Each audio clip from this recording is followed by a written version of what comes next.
nice building, and go through the strange metal detectors and all the Snoopy stuff before they actually sit you down way in a deep basement. No windows in the room, and it's like, uh-oh, do we really want to be here? But anyway, we were able to give our presentation and stuff, and they were reasonably impressed. They thought it was a cool idea, and they probably went off and developed it on their own, because they certainly didn't buy any copies from me. But while we were down there, this odd thing occurred where some of these IT guys from a higher level had come on in and seen it, and they thought it was really out-of-the-box thinking.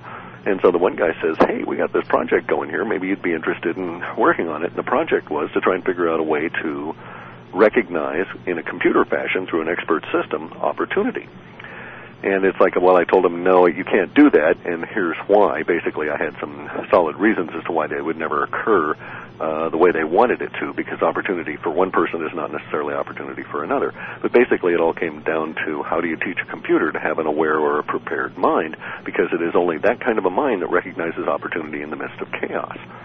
Make sense? If you're just wandering around, you're not really sure what's going on, and you're suddenly placed in a displaced person's camp, with millions of other people that are in this rather nasty situation, you're not going to recognize any opportunity at all, because your mind will be flooded with images. They're so chaotic you can't really sort them out. But if your mind is already prepared for what you're going to have to deal with there, then it can neatly categorize it and this kind of thing and actually show you, oh, look, there's an opportunity, for X, Y, Z there. Right. Exactly. So in that sense, that's really what it's all about here, and that is that the more people that have at least considered some of the weird things we've got here, the better they will be prepared for even a lesser level of that weird stuff to show up. And I think everybody's got to pretty much grant us. The last few years have been pretty weird. They really have, and they're and here on my show, Clif, one of the things I tell people is like, you've got to be able to be fluid. If you're stuck in some kind of a thought process or a way of going through, it's not business as usual anywhere. Correct. It's just not, and it hasn't been for several years now. It's just not. And, the energy shifts and change and everything is palpable. Yes, and you're correct. If you're into a belief system or a rigid paradigm of some kind, you are indeed stuck when all of a sudden everything falls outside of that paradigm. Right. And the only thing that anyone would ask of anyone is just to keep your mind open. That's it. Yeah. And, other than that, it's an individual thing, right? Yeah, it really comes down to personal karma. Sure. We're going to have some really nasty years, and probably a great many of us won't see the end of those years. We'll perish in between. But it's personal karma, and do your best right up through and to that last end. Right. It's live each day in the now, and don't have any regrets when you put your head down on the pillow for the night. There you go. And really, that's the best anyone can do at this point for themselves in regards to that, at least. Let's move forward out of these ill winds and into, you mentioned briefly, and I do need to let people know, if you are having difficulties listening, please go to cosmicdimensions.com. That's cosmicdimensions.com. They're simulcasting the show. And you can go there, cosmicdimensions.com. Okay, there we go. We spoke a little bit about alien wars, and if I'm getting off track here of where you want to go with this, No, that's fine. Those are really quite fascinating. It's that kind of stuff that keeps me going through all the abject misery that we've got to swim in. Yeah. Bear in mind, really, those are kind of the treats that we save ourselves for the end of the interpretation, and it's the payoff for getting through the other. So here's my question to you, because this is just a thought that popped in. Every time I hear that alien wars, I keep getting this thought, we have this thing that we're going to go and, blow a hole in the moon, right? And whatever you think the moon is, whether it's real, satellite, doesn't matter to me. That's not part of the discussion. But I'm thinking to myself, well, if we're out there blowing stuff up, right, which, doesn't really sound like a logical thing as far as I'm concerned, and there are beings out there, and perhaps they might have been living there, or they wanted to live there, or whatever the case may be, that I'm wondering if that might be some kind of a, as you would call it, temporal marker. Yeah, well, it actually is.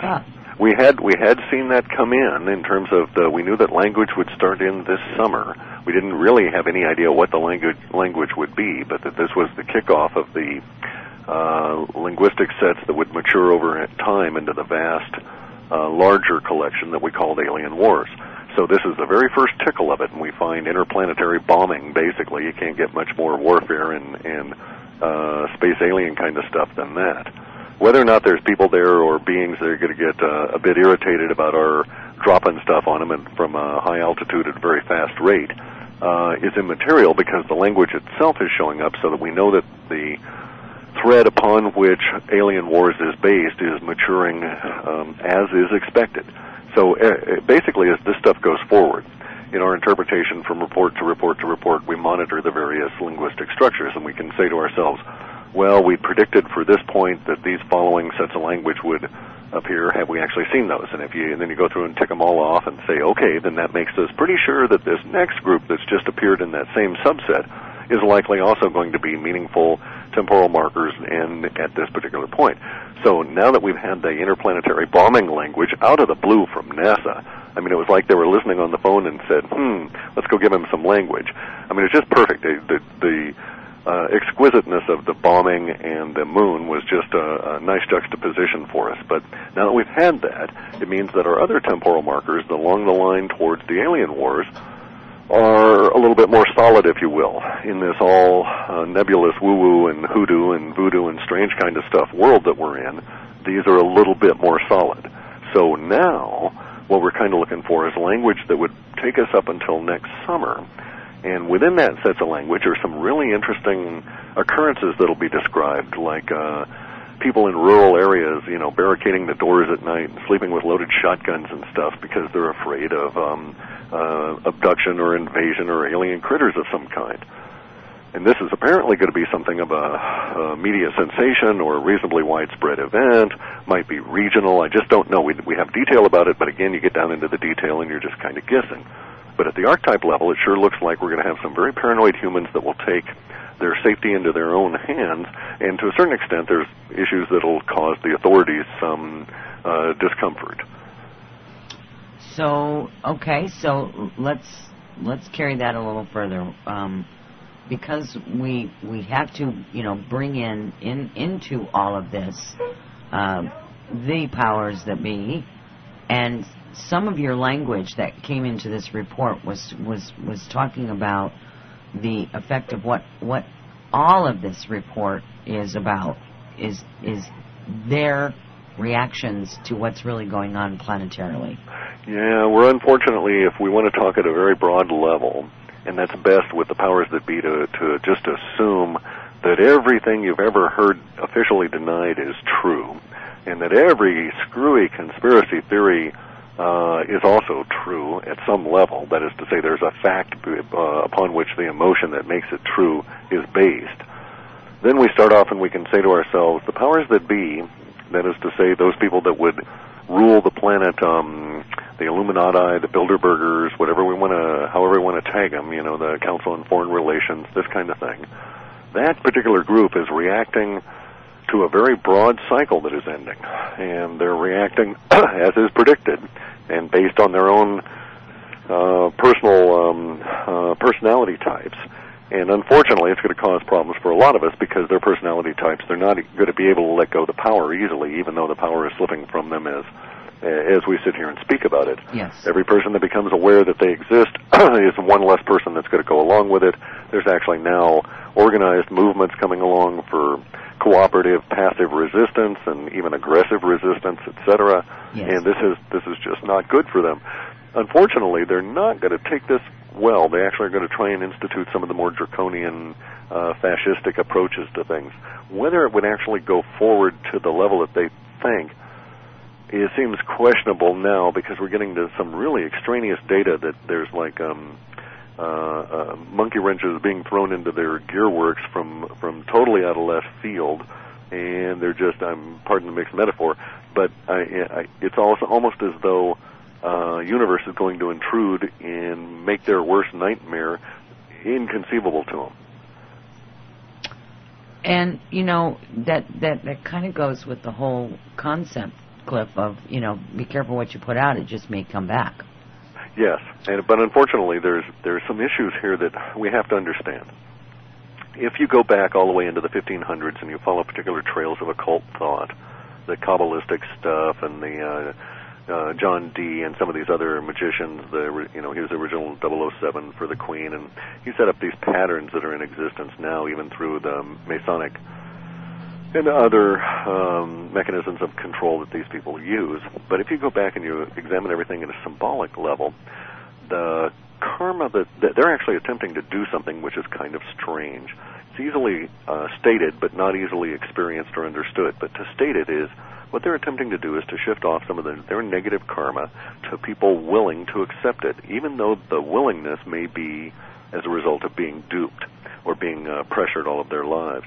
So it's almost as though the powers that be are saying to themselves, we can offload this negative karma on the cattle by keeping the cattle well-fed and blitzed out on a high-sugar diet such that they willingly accept the lies we tell them if we include some of the truth and we don't really try and hide it, we just precondition them not to see it. And as a result of that, a lot of the people buying into the total mind control concept, so to speak here, this huge paradigm that they've structured, that's going to cause this karmic shift to roll around a bunch. So it won't just be the powers that be that get the rollback from karma, so to speak. Our data suggests that we're going to go through a chaotic time that's going to bring out a lot of issues in a lot of people's lives, and many people just won't be able to handle it. And how's that showing up in the reports? I mean, we see the issues of people go running amok and just their brains just going crazy, and they just pick up any kind of a weapon, whatever they happen to have, and go out and try and kill people just out of the sheer frustration of what they're dealing with. At an internal level, we also show data elements in there that suggest that some people will just be walking along in between one step and the next. Their brains will just go into kind of a paralysis or a rigidity. They'll be there, but the consciousness won't really be reachable, and they'll stand there and just drool on themselves until someone takes them out of the sun and sets them down. Interesting. Now, unfortunately for us, there's also a side issue to this. Okay. That same descriptor set that shows up on the Space Goat Farts entity about these people running into the concept of the surreal to the point where their brain freezes up, almost the same set of linguistic words are used earlier in a different set that goes to the disease subset of the global populace. And unfortunately, it's a very good description of people that are suffering from what are known as the cytokine storm, where your body becomes so reactive to its own immune system that it floods itself with mucus, and you basically sit there and almost drowned in your own saliva. And this apparently is a particular biomarker component of the symptoms that come along with this swine flu. So, again, Here we have it in both areas, so it has tendency to reinforce each other, but at the same time, we're not really sure where to apply it and how. Nonetheless, the fact that the linguistics are showing up in separate subsets tends to support the image actually arising, at least to some level of visibility in the mainstream media, which is to say someone's actually going to write an article and describe this occurrence, whether they're talking about people running into a surreality or into swine flu. It seems kind of moot at this stage, but it does seem to show up in this fall. Interesting. Okay, so it's a good marker for people to recognize. Right. So, that being said, when we talk about this whole flu thing, and then that kind of gets me back into these ill winds, I hate to keep going backwards